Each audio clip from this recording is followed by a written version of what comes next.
नमस्ते दोस्तों, बहुत बहुत स्वागत है मेरी चैनल निफ्टी से आगे में। दोस्तों, पिछले हफ्ते निफ्टी ने क्या किया। निफ्टी, जैसा मैंने आपको बताया था, निफ्टी को रेजिस्टेंस 15,900 के आसपास होगा और 15,700 नीचे एक सपोर्ट का काम करेगा। तो निफ्टी ने बिल्कुल उसी तरह का एक मूव बनाया। पहले एक्सेसिवली बुलिश हुआ, 15,900 के आसपास जाने लगा और एक्सपायरी के दिन कुछ ऐसी वर्ल्ड मार्केट से खबर आई कि निफ्टी को वापस 15,700 के लेवल पे बड़े प्लेयर्स ले आए। दोस्तों, खबरें आती रहती है, जाती रहती हैं, पर बड़े प्लेयर्स जो हैं उनको एक एक्सक्यूज़ चाहिए होता है निफ्टी को मैक्स पेन की तरफ लाने के लिए, और उन्होंने लास्ट एक्सपायरी में बिल्कुल वही किया। दोस्तों, आपने गौर किया होगा, मैक्स पेन निफ्टी का 15,750 के आसपास था और निफ्टी को वो लोग एक्सपायरी के रोज़ उसी जगह पे लेके आ गए। उससे 50 पॉइंट नीचे ही चले गए, लेकिन अल्टीमेटली 15,700 यानी 15,700 को रिस्पेक्ट किया, क्योंकि वहाँ पे काफ़ी ज़्यादा बड़े प्लेयर्स की पुट राइटिंग थी। अब दोस्तों, आने वाले सप्ताह यानी 15 जुलाई के लिए क्या आउटलुक हो सकती है दोस्तों निफ्टी में, तो ये ज़रा आप ध्यान से सुनिएगा। दोस्तों, मेरे पीछे आप जितनी हरियाली देख रहे हैं, वो हरियाली दोस्तों आपको कल यानी मंडे के मार्केट में आपको दिखाई देगी। निफ्टी गैप अप करेगा और उसके बाद थोड़ी शॉर्ट कवरिंग भी मार्केट में आ सकती है। दोस्तों, निफ्टी अगर गैप अप होके 15,830 के लेवल पे ट्रेड करने लग जाता है, तो दोस्तों थोड़ा सा बुलिश ट्रेंड दिन के लिए बनेगा।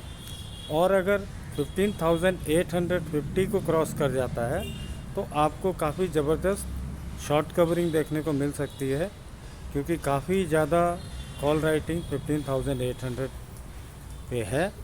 15,700 की जो कॉल राइटिंग है उसकी आपको कॉल अनवाइंडिंग शायद ओपनिंग के साथ भी हो सकती है, जिसकी वजह से निफ्टी 15,850 को क्रॉस कर सकता है और उसके बाद तेज़ी से एक मूव 15,900 की तरफ भी आ सकती है, अगर 15,800 की कॉल राइटिंग जो है वहाँ के कॉल राइटर अगर भागने लगें। लेकिन दोस्तों, एक बात ध्यान रखिएगा, जो वर्ल्ड मार्केट का रुझान है और जो डेटा सजेस्ट कर रहा है, वो ये सजेस्ट कर रहा है कि मार्केट एक बेयरिश मोड में है। मार्केट ने क्लोजिंग बेसिस पे फ्राइडे के रोज़ 15,700 को ब्रेक किया है दोस्तों। तो ये एक साइन है कि मार्केट लोअर हाई लोअर लो बना रहा है और मंडे के रोज़ आपको एक ज़बरदस्त बुलिश मोमेंटम दिखाया जाएगा और उसके बाद की जो गिरावट होगी दोस्तों, उसका आप अंदाज़ा भी नहीं लगा सकते हैं। निफ्टी को एक बार नए ऑल टाइम हाई की तरफ ले जाने की एक लास्ट कोशिश जो है वो बुल मंडे या मैक्सिमम ट्यूसडे तक ज़रूर करेंगे दोस्तों, और मुझे लगता है शायद एक नया ऑल टाइम हाई हम देख पाएंगे। लेकिन दोस्तों, 15,930 और 950 के बीच में ज़बरदस्त एक रेजिस्टेंस है और उस जोन से मेरा ये अनुमान है कि निफ्टी ट्यूसडे के बाद सडनली और काफ़ी सीवियर फॉल आपको दे सकता है। और दोस्तों, मेरा जो अनुमान है वो है कि निफ्टी एक बार के लिए 16,000 को क्रॉस करने की कोशिश करेगा, लेकिन 16,160 से लेके 16,280 ये ऐसे लेवल्स हैं दोस्तों जहां से निफ्टी 10% भी करेक्शन कर सकता है आने वाले हफ्ता में। और अगर ये बुलिश मोमेंटम कंटिन्यू नहीं किया 15,930 तक भी, तो दोस्तों ये गिरावट आप वहीं से देख सकते हैं। अगले सप्ताह दोस्तों आपको काफ़ी ज़्यादा सावधानी से काम करना पड़ेगा। मैं आपको पहले से आगाह कर रहा हूँ कि जो F&O का डेटा है वो क्लियरली सजेस्ट कर रहा है कि बिग मनी जो है वो पुट राइटिंग से बिल्कुल निकल चुकी है, और पुट राइटिंग पर हैवी जो पोजीशंस हैं वो हमारे रिटेलर बंधुओं की है, और बिग मनी जितना भी है वो उसी पुट को बिग मनी बाय करके गया है दोस्तों। तो आप एक बात जान लीजिए, पहले आपको ऐसा बुलिश मोमेंटम दिखाया जाएगा कि आप में से काफ़ी लोगों को फोमो होने लग जाएगा। फोमो होता है दोस्तों फियर ऑफ मिसिंग आउट। आपको ऐसा लगने लगेगा कि मैंने शेयर क्यों नहीं खरीदे, अब मुझे ख़रीद लेने चाहिए। मार्केट में एक यूफोरिया आ गया है, एक ज़बरदस्त बुलिशनेस आ गई है, अब मार्केट नहीं गिरेगा।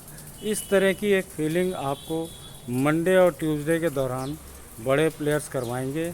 और दोस्तों ये उनकी लास्ट चाल है, और इस चाल के बाद दोस्तों मार्केट में जो गिरावट होगी, शायद आप में से काफ़ी लोग नए ट्रेडर्स हैं जिन्होंने ट्रेडिंग अभी रिसेंटली शुरू की है, तो उन्होंने मार्केट में काफ़ी हरियाली देखी है, और ज़रूरत से ज़्यादा हरियाली देखी है और देख रहे हैं। लेकिन जब लालियाली छाएगी दोस्तों, तो ये काम बड़े प्लेयर्स 4 से 5 दिन में कर देते हैं दोस्तों। इस बात का ज़रूर ध्यान रखें। आपके पोर्टफोलियो में अगर ऐसे शेयर्स हैं जो इस हरियाली में काफ़ी भागे हैं, तो दोस्तों मेरा आपसे सजेशन है कि आप अपनी लॉन्ग पोजीशन को हल्का कर लें दोस्तों।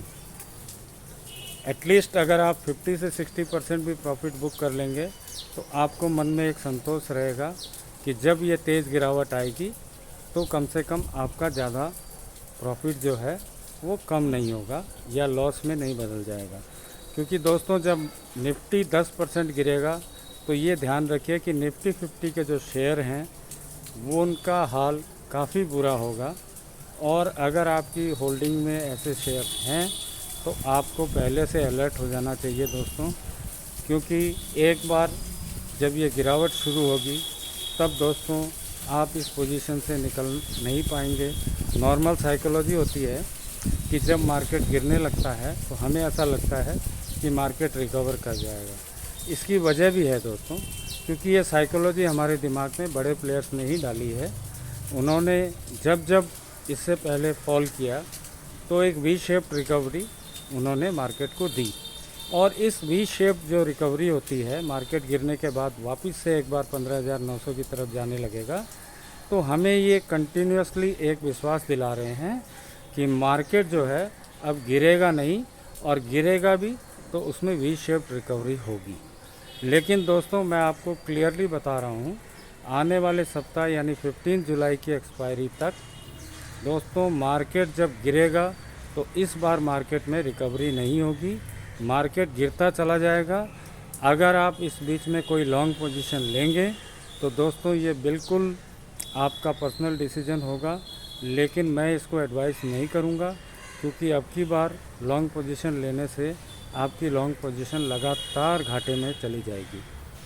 तो दोस्तों एक बात दिमाग में रखिए कि ये जो बुलिशनेस आपको दिखाई जा रही है, इसके पीछे सिर्फ़ और सिर्फ डिस्ट्रीब्यूशन है, और ये डिस्ट्रीब्यूशन को ये लोग ऊंचे लेवल पे ले जाके कंप्लीट करेंगे, और उसके बाद हम जितने ऊंचे लेवल पे जाएंगे दोस्तों, गिरावट उतनी ही ज़्यादा तेज़ और उतनी ही ज़्यादा होगी, ये आप जान लीजिए।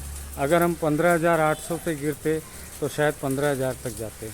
अगर हम 16,200 से गिरेंगे तो हो सकता है हम 14,800 तक चले जाएं दोस्तों।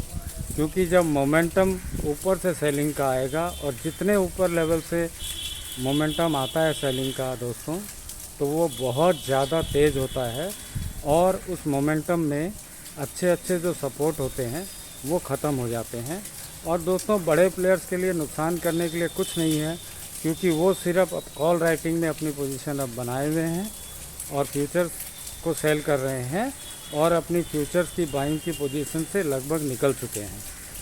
पुट राइटिंग की साइट पे या फ्यूचर को बाय करने की साइट पे बोलिए या कॉल को बाय करने की टेंडेंसी को बोलिए, इसमें अभी ज़्यादा से ज़्यादा रिटेलर्स फंसे हुए हैं। जो भी बड़े प्लेयर्स कॉल लेकर के बैठे हैं दोस्तों, वो सामने आने वाले मंडे और ट्यूसडे को वो अपनी कॉल्स को क्लियर कर लेंगे। उसके बाद वो मार्केट को एक तरफा गिराने की कोशिश करेंगे और दोस्तों जिस मोमेंटम के साथ वो गिराएंगे तो और वी शेप रिकवरी होने की चांसेस नहीं होंगी दोस्तों। तो आने वाले सप्ताह के लिए मैं वापस आपको आगाह कर रहा हूँ कि ऊपर हम 15,900 को काट के एक नया हाई बनाने की कोशिश ज़रूर कर सकते हैं मंडे और ट्यूसडे को, पर नीचे की ओर दोस्तों जब हम गिरने लग जाएंगे तो शायद 15,600 या 15,500 का सपोर्ट भी काम नहीं करेगा। हो सकता है हम 15,000 तक भी इसी एक्सपायरी में देखने को हमें मिल जाए। आपको मेरी बातें सुनकर बड़ा अजीब लग रहा होगा, आपको लग रहा होगा कि मैं काफ़ी नेगेटिव बात कर रहा हूँ। सॉरी दोस्तों, मैं दरअसल आपको सिर्फ आगाह कर रहा हूँ जिस तरह की पोजीशन एफएनओ में बिल्डअप हो रही है उसकी वजह से क्या कुछ मार्केट में हो सकता है, उसकी मैं आपको पहले से वार्निंग दे रहा हूँ। आपको पहले से बता रहा हूँ कि जो बुलिशनेस आप मंडे और ट्यूसडे को देखेंगे दोस्तों, वो एक मृग मरीचिका है और उसके बाद जो होगा वो आप आँख फाड़ के देखते रह जाएंगे कि किस तरह से बुलिशनेस जो है बेयरिशनेस में एक दिन के अंदर बदलती है। ये आप खुद देख लेंगे दोस्तों। और इसलिए मेरा ये अनुमान है कि अगर आपके पास पोर्टफोलियो है, अच्छे खासे प्रॉफिट में है, तो आपको अपने पोर्टफोलियो से भी बुकिंग करनी चाहिए। अगर विशेषकर अगर निफ्टी 50 के शेयर्स हैं दोस्तों, निफ्टी 50 के बाहर जो शेयर हैं हो सकता है उनमें भी गिरावट हो, लेकिन उतनी सीवियर ना हो जितनी निफ्टी 50 के इंडेक्स के शेयर्स में हो या बैंक निफ्टी के शेयर्स में हो। तो इस बात का दोस्तों एक्स्ट्रा ख्याल रखना आप कि अगर जो भी बुलिश मोमेंटम मिले उसमें आप अपनी लॉन्ग की पोजीशन से निकलने की कोशिश करना दोस्तों। अगर फिर भी आप लॉन्ग में बने रहना चाहते हैं तो ये आपकी इच्छा है दोस्तों, पर मैं आपको बता देता हूँ कि इस बार जब मार्केट गिरेगा तो वी शेप्ड रिकवरी नहीं होगी दोस्तों। इंस्टेड मार्केट और ज़्यादा नीचे जाता जाएगा और आपकी लॉन्ग पोजीशन और ज़्यादा नुकसान में जाती चली जाएंगी दोस्तों। ये जो भी कुछ मैं आपको अपने वीडियोस में आउटलुक बताता हूँ, ये सिर्फ़ और सिर्फ एजुकेशनल पर्पज़ के लिए है, आपको अवेयर बनाने के लिए है। क्योंकि दिन प्रतिदिन हम लोग बड़े प्लेयर्स का डेटा नहीं देखते हैं, तो हमें ये अंदाज़ा नहीं होता है कि उनके दिमाग में क्या गेम चल रहा है। तो दोस्तों ये गेम को आप जानें, इसके लिए मैं आपको बराबर आगाह करता रहता हूँ। ऊपर की तरफ निफ्टी में 15,900 और 16,000 के लेवल भी देखने को मिल सकते हैं। हालांकि मुझे लगता है 15,930 एक बड़ा रेजिस्टेंस का पॉइंट रह सकता है इस हफ्ते में। लेकिन नीचे की तरफ दोस्तों इस बार हमें और ज़्यादा नीचे के लेवल्स देखने को मिल सकते हैं और वी शेप्ड रिकवरी की उम्मीद दोस्तों इस हफ्ते में आप मत ही करिएगा तो अच्छा है। तो दोस्तों ये सब आप एजुकेशनल पर्पज़ के लिए लें, ये कोई बाय सेल कॉल नहीं है। आप अपना डिसीजन अपने फाइनेंशियल एडवाइज़र से और अपनी रिसर्च करके लें, क्योंकि आपका पैसा है, नफ़ा नुकसान आपका है। मेरा काम है आपको सही एडवाइस देना, बाकी उसको किस तरह से आप लेते हैं ये पूरी तरह से आपका डिसीजन है। इसके लिए मैं या मेरी चैनल रिस्पॉन्सिबल नहीं होंगे, क्योंकि मेरा मकसद सिर्फ़ और सिर्फ स्मॉल रिटेलर्स को एजुकेट करना है दोस्तों। हम नेकेड पुट राइट करके बैठते हैं, वो भी इतनी भारी क्वांटिटी में राइट करके बैठे हैं कि मुझे समझ में नहीं आ रहा कि कितनी दूर तक मार्केट गिरेगा अगर एक बार गिरने लगा तो। क्योंकि जिस तरह से पुट अनवाइंडिंग होगी जितनी तेज़ी से और पैनिक जो होगी, उससे बड़े प्लेयर्स मार्केट को और ज़्यादा नीचे गिरा सकते हैं दोस्तों। तो ये दोस्तों मेरा आउटलुक है अगले हफ्ते का। आप सावधान रहें, सतर्क रहें, कारण कुछ भी हो सकता है। डेल्टा प्लस वेरिएंट का सहारा लेके, या जापान में जो इमरजेंसी लागू हुई है, या फेड का डिसीजन, कोई भी कारण हो दोस्तों, बड़े प्लेयर्स जब इस तरह के कारण आते हैं तो वो पहले अपनी पोजीशन क्लियर करने के लिए मार्केट को ऊपर ले जाते हैं, और ऊपर ले जाने के बाद वहाँ पर अपना डिस्ट्रीब्यूशन करके और फिर एक तेज़ फॉल देते हैं, और तब आपको ऐसा महसूस कराएंगे अगले 2-3 दिन में कि पता नहीं फेड का डिसीजन कितना ख़राब हो गया, या डेल्टा प्लस वेरिएंट से पता नहीं इकोनॉमिक नुकसान कितना ज़्यादा होने वाला है। ये बिल्कुल इसी तरह की साइकोलॉजी से काम करते हैं दोस्तों, तो इस चीज़ के बारे में आप अवेयर रहें। तो दोस्तों ये था मेरा आउटलुक 15 जुलाई के लिए। होप आपको वीडियो पसंद आया। अगर पसंद आया तो अपने दोस्तों के साथ शेयर करें, वीडियो को लाइक किया करें दोस्तों, लाइक करने में कंजूसी ना करें। आप लाइक करते हैं तो मेरा भी हौसला बढ़ता है आपके लिए नए नए और अच्छे वीडियो बनाने का। दोस्तों आने वाले दिनों में मैं कुछ स्ट्रैटेजीज़ के वीडियोस और दूंगा आपको, जिससे आप हेजिंग करके अच्छा पैसा कमा सकते हैं।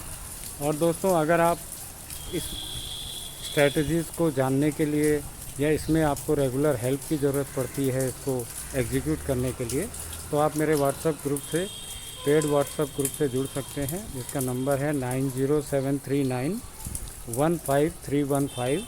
आप मुझसे संपर्क करें और आप इस ग्रुप के साथ जुड़ के आप भी फ़ायदा उठाएं, जैसे और लोग ऑलरेडी फ़ायदा उठा रहे हैं दोस्तों। होप आपका वीकेंड अच्छा जाए और आने वाला सप्ताह आपके लिए काफ़ी लाभकारी हो। Thank you very much friends, have a nice weekend, bye bye.